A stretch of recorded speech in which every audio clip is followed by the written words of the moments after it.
Iran ने आबनाए Hormuz को सख्ती से बंद कर दिया है। इस पाबंदी के बाद अमेरिकी सदर डोनाल्ड ट्रंप ने अब अपने सोशल मीडिया पर परेशानी की शिकायत करते हुए नजर आते हैं। ईरान के supreme leader Syed Mojtaba Khamenei अपनी एक तकरीर में ऐलान करते हैं कि आबनाए हुर्मस अब एक नए निज़ाम के तहत चलाई जाएगी, यानी अब ट्रंप की बात नहीं चलेगी। इस पस मंज़र में आलमी सियासत का मरकज़ पाकिस्तान का दारुल हुकूमत इस्लामाबाद बन चुका है, जहां ईरान और अमेरिका के वफूद एक ऐसी जंग बंदी को बचाने की आखिरी कोशिश में मशरूफ है जो तकरीबन दम तोड़ चुकी है। लुबनान में शदीद बमबारी के बायस इन मुज़ाकरात की कामयाबी पर सवालिया निशान लग चुका है। ख़ातिन हज़रात, मुझे कहते हैं डॉक्टर माडा। उम्मीद करते हैं आप सब खैरियत से होंगे। चैनल को सब्सक्राइब कर लें, बेल आइकन प्रेस कर लें ताकि मेरी वीडियो आप तक बर वक्त और तसल्सल के साथ पहुँचती रहे। ईरान ने आबनाए हुर्मस को सख्ती से बंद कर दिया और इसमें आलमी आबी गुजरगाह से गुजरने वाली बहरी जहाज़ों की तादाद में इंतहाई कमी हो गई है। गुज़श्ता 24 घंटे में सिर्फ 7 जहाज़ गुजरे, जबकि जंग से पहले यहाँ रोज़ाना औसतन 140 जहाज़ गुजारे जाते थे। इस बंदिश के बाद डोनाल्ड ट्रंप सोशल मीडिया पर शिकायत तो कर रहे हैं, मगर अब इनके लहजे में पहले जैसी सख्ती नहीं रही।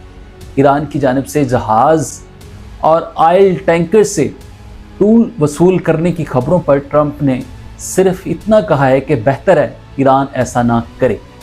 दूसरी जानब ईरान के supreme leader Syed Mojtaba Khamenei ने वाज़ह किया है कि आबनाए हुर्मस अब एक नए और सख्त निज़ाम के तहत चलाई जाएगी, जिसका मतलब ये है कि अमेरिका का असर व रसूख ख़त्म हो रहा है। इसी तनाज़ुर में जनाब इस्लामाबाद अब आलमी सफारतकारी का मरकज़ बन चुका है, जहाँ ईरान और अमेरिका के रहनुमा अब अहम मुज़ाकरात मतवक्के हैं। ईरान का आला सती वफ़द, जिसकी क़यादत मुमकिना तौर पर पार्लिमान के स्पीकर जनाब मोहम्मद बाकर कालिबान और वज़ीर ख़ारजा अब्बास अराग़ची कर रहे हैं, पाकिस्तान पहुँच चुका है। ये वफ़द अमेरिका के साथ एक पायदार जंग बंदी के लिए ईरान का 10 निकाती जो अमन मंसूबा है वो पेश करेगा। ये सब एक इंतहाई कशीदा माहौल में हो रहा है। तेहरान में इजराइल अमेरिका हमलों में ज़ख्मी होने वाला सीनियर सफारतकार डॉक्टर कमाल हराजी इंतकाल कर चुके हैं, जबकि लुबनान में शदीद बमबारी के बायस हालात मज़ीद ख़राब हो चुके हैं। दूसरी जानब जनाब अमरीकी वफ़द की क़यादत नायब सदर JD वेंस कर रहे हैं, जबकि इनके साथ स्टीव विक्टॉफ और जेरेड कृष्णन भी शामिल हैं। आबनाए हुर्मस की सूरत हाल और हसास सफारती सरगर्मियों के बायस इस्लामाबाद में सिक्योरिटी के सख्त इंतजाम किए गए। अभी ये वाज़ह नहीं हुआ कि दोनों वफूद आमने सामने मुज़ाकरात कब करेंगे, और या बिला वास्ता जैसे कि पहले मस्कत में होता रहा है। इन तमाम सूरत हाल की सबसे बड़ी वजह लबनान में इजरायली बमबारी है, जिसने पूरे खित्ते को हला कर रख दिया है।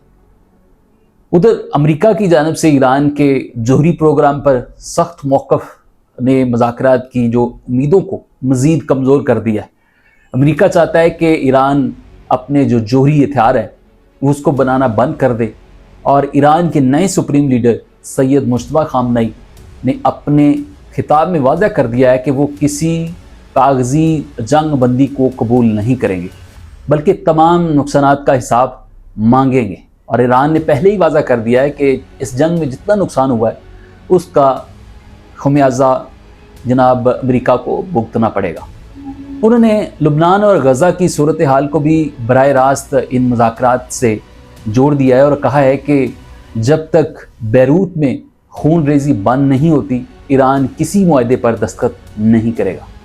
उन्होंने ख़बरदार किया कि अगर ईरान के तेल या जोहरी प्रोग्राम को निशाना बनाया गया तो आलमी मईशत मफलूज कर दी जाएगी, क्योंकि आबनाए हुर्मस दुनिया के तेल सप्लाई का सबसे अहम रास्ता है।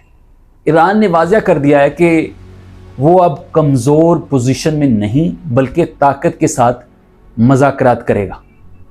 उन्होंने अवाम को भी मुतहरिक रहने का पैगाम दिया और कहा है कि अवामी दबाव में मुज़ाकरात में कामयाबी की असल ताकत है।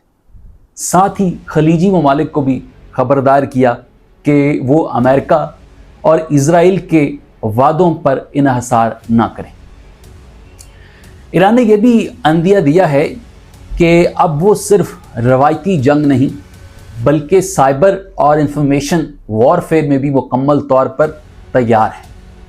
یہ ان حالات میں ایران کے بیانات ہیں کہ ایران ایک طرف جنگ میں ہے اور دوسری طرف اپنا موقف دشمن کو کھلے الفاظ میں بتلا رہا ہے۔ تجزیہ کاروں کے مطابق یہ تقریر دراصل ایک نئی عالمی حکمت عملی کا اعلان ہے جس میں ایران کسی بھی دباؤ کے بغیر اپنے مفادات کا دفاع کرنے کے لیے تیار ہے۔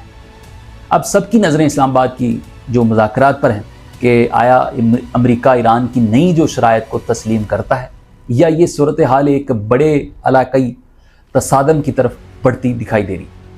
آخر میں یہی کہا جا سکتا ہے کہ ایران آنے والے دن میں صرف خطے میں بلکہ پوری دنیا کے لیے انتہائی اہم ثابت ہونے جا رہا ہے۔